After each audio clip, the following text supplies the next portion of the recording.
அந்தாதி இல்லா இறைவனுக்கு அந்தாதி என்றுரைத்தும் நந்தா வகுப்பு அலங்காரம் அவர்க்கே நனி புனைந்தும் முந்து ஆதரவில் அவன் புகழ் போதியும் முற்றும் சொன்ன எந்தாய் அருணகிரிநாதா என்னை நீ என்றருளே.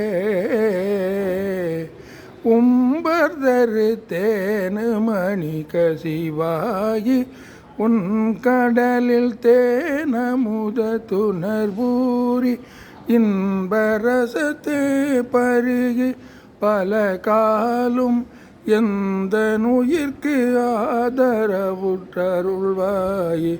தம்பிதனக்காக வனத்தனை போனே தந்தை வளைத்தாள் அருள்கை கனியோனே அன்பர் தமக்கான நிலை பொருளோனே ஐந்து கரத்து ஆணை முக பெருமாளே இன்பரசத்தே பருகி பல காலும் எந்த நுயிர்க்கு ஆதரவுற்றருள்வாய்.